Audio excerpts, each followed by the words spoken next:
আলুর দম রান্না করব আর ফ্রাইড রাইস করব। তার জন্য দেখো আলুগুলোকে আগেই সিদ্ধ করে নিচ্ছি, কড়াইতে চাপিয়ে দিয়েছি উনুনে। হ্যালো বন্ধুরা, গুড মর্নিং। লোনাভূমি লাইফস্টাইলে আপনাদের সবাইকে স্বাগত জানাই। আশা করি আপনার সবাই ভালো আছেন আর সুস্থ আছেন। তো দেখো, তো আজকে আলুর দম আর ফ্রাইড রাইস করবো। তো তার জন্য লোনাকে, ভূমিকে, ওর ঠাকুমাও দেখছে নাতিপুতির কষ্ট হচ্ছে, তার জন্য আলুগুলো ছাড়িয়ে দিচ্ছে নাতিপুতির সঙ্গে। তারপরে আমি এইদিকে বিন, গাজর, ফুলকপি, তারপরে তোমার ক্যাপসিকাম তো সব কিছু ছাড়িয়ে নিচ্ছি, পেঁয়াজ, রসুন তো সব কিছু আমার কেটে রেডি করে নিচ্ছি। এদিকে আমি তো রান্না করব, তার জন্য আর ওইদিকে ওরা আলুগুলো আমাকে ছাড়িয়ে দিচ্ছে।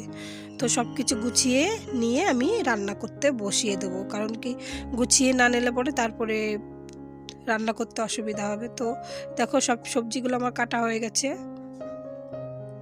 এখন মশলাগুলো আমি করে নিচ্ছি এক একটা করে। তো পেঁয়াজগুলো কুচি করে নিচ্ছি, রসুন, আদা সব ছাড়িয়ে নিয়েছি। এখন পেঁয়াজগুলোকে কুচি করে নিয়ে তারপরে মশলাগুলো করব। তো এর মধ্যে শুকনো লঙ্কা, জিরে, ধনে, তারপরে এলাচ, দারচিনি, লবঙ্গ তো যা যা থাকে তো সব কিছু দিয়ে মশলাটাকে আমি বেটে নিচ্ছি। তারপরে এক প্যাকেট কাশ্মীরি লঙ্কার গুঁড়ো আনছিলাম তো কালার আসার জন্য। তো কালারটা এত সুন্দর আসছে, কাশ্মীরি লঙ্কার গুঁড়োটা দেইনি, তো এটা রেখে দিয়েছিলাম। কালার আসার জন্য দেয়, তো আমার কালার আসার জন্য দিতে হয়নি, কারণ কি কালারটা খুব সুন্দর এসছিল। তো দেখো মশলাগুলো সব এক এক করে করে নিচ্ছি, কারণ কি আমি রান্না চাপিয়ে দিয়ে তো মশলা করতে পারবো না। এর জন্য ওদের আলু ছোলাও হয়ে গেছে ওইদিকে, আর এদিকে আমি সব মশলাগুলো করে নিচ্ছি। আর এত ঠান্ডা লেগেছে না, কথা ভয়েস দিচ্ছি তো পরে, তো এত ঠান্ডা লেগেছে কথাটাও ভালো করে বলতে পারছি না, এতটা ঠান্ডা লেগেছে। তো দেখো তারপরে আলুগুলো ছাড়িয়ে নিয়েছি, তো আলু ধুয়েছি একবার, তো আর একবার ধুয়ে নিলাম আলুগুলোকে। তো উনুনটাও ধরিয়ে দিয়েছি, উনুনটা ধরিয়ে দিয়ে এখন কড়াইতে তেল দিয়ে দিচ্ছি। তেল দিয়ে এখন সব কিছু রান্না করে নেব। তো চলো আগে আলুর দমটাই করে নেব। তো চলো স্টার্ট করে দিলাম রান্না করা। কড়াইতে তেল দিয়ে দিয়েছি, এখন সব মশলাগুলো দিয়ে দেবো। তো গোটা জিরে, এলাচ, দারচিনি যা যা থাকে তো সেগুলো দিয়ে দিচ্ছি, তেলের মধ্যে দিয়ে দেবো। দেখো সব কিছু দিয়ে দিচ্ছি তেলের মধ্যে। এটা ভেজে নেওয়ার পরে আমি তারপরে পেঁয়াজটা দিয়ে দেবো। পেঁয়াজগুলোকে যে দিয়ে দিচ্ছি।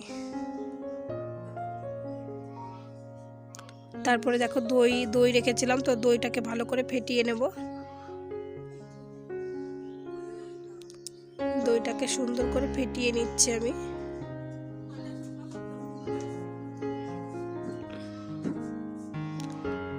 দইটাকে সুন্দর করে ফেটিয়ে নিয়ে তো মশলাগুলোকে দেখো টমেটো দিয়ে দিচ্ছি, আর পেঁয়াজটাকে আমি ভেজে নিচ্ছি। পেঁয়াজটাকে ভেজে নেওয়ার পরে তারপরে দেখো সব মশলাগুলো এক এক করে দিয়ে দিচ্ছি। যে মশলাগুলো বেটে রেখেছিলাম তো সব মশলাগুলো দিয়ে দিলাম।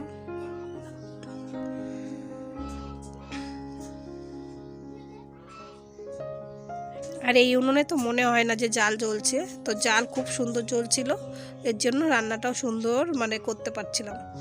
খুব সুন্দর জাল জ্বলছে।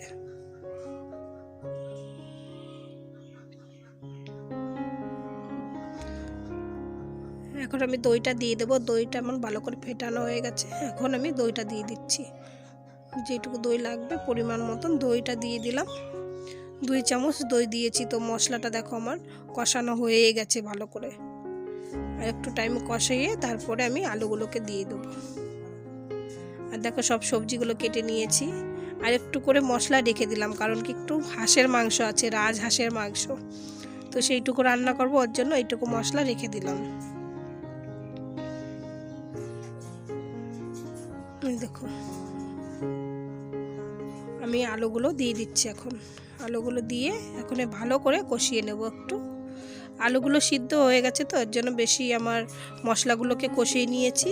আলুগুলোকে আমি একটু কষিয়ে নিলে পরে হয়ে যাবে, কারণ কি মশলাটা ভালো করে ভাজা হয়ে গেলে পরে তারপরে আলু তো সিদ্ধ করাই আছে। দেখো সুন্দর করে একদম কষিয়ে নিচ্ছি। তারপরে আমি কষানো হয়ে গেল, আমি জলটাও দিয়ে দিলাম। পরিমাণ মতন আমি জল দিয়ে দিচ্ছি। জল দিয়ে তো কাজু আর এলাচ দারচিনি এগুলো বেটে নেব। কাজু দারচিনি এলাচ এগুলো আমি বেটে নিয়েছি। বেটে নেওয়ার পরে তো দিয়ে দিলাম। এখন আমি ধনে পাতাগুলো দিয়ে দেবো। তো ধনে পাতাগুলোও দিয়ে দিলাম। এখন আমার রান্না কমপ্লিট। তো এখন আমি রান্নাটা হয়ে গেছে, আমার পুরোপুরি রান্নাটা আমার হয়ে গেছে, আলুর দম রান্নাটা আমার হয়ে গেছে। তো দেখো নামিয়েও নিয়েছি। এখন আমি ফ্রাইড রাইস করার জন্য সব সবজিগুলো ভেজে নেব। তো দেখো সব সবজিগুলো আমি একসঙ্গেই ভেজে নিচ্ছি, কারণ কি অনেকটা টাইম হয়ে গেছে, এর জন্য সব সবজিগুলো আমি একসঙ্গেই ভেজে নিলাম। ভেজে নেওয়ার পরে এদিকে আমি চালটাও দিয়ে দিয়েছি হাঁড়িতে। ওর মাঝখানে কিন্তু আমি হাঁসের মাংস রান্না করে নিয়েছি, তো এটা দেখালাম না। তো চলো, তারপরে দেখো ভাতগুলো হয়ে গেছে আমার। ভাতগুলো হওয়ার পরে এখন ভাতগুলো দিয়ে আর সবজি দিয়ে ঘি দিয়ে তো সব আমি মাখিয়ে নেব। তারপরে দেখো আমার রান্না হয়ে গেছে। তো তারপরে এরা খাওয়ার জন্য চলে আসছে। তো খাচ্ছে আর বলছে, মা হেভি সুন্দর হয়েছে, নর্মালভাবে রান্না করেছো, তো খুব সুন্দর হয়েছে। তো তোমরাও রান্না করে খেয়ে দেখবে, ট্রাই করে দেখবে এইভাবে আমি যেভাবে রান্না করলাম, খুব সুন্দর লাগবে খেতে। তো একবার হলেও মানে বাড়িতে চেষ্টা করে দেখো, রান্না করে খেয়ে দেখো আমার মতন করে। তো ভালো থেকো বন্ধুরা, সুস্থ থেকো, আর ভিডিওটা এই পর্যন্তই দেখতে থেকো। তাই নর্মাল বানিয়েছি, টেস্টি হয়েছে।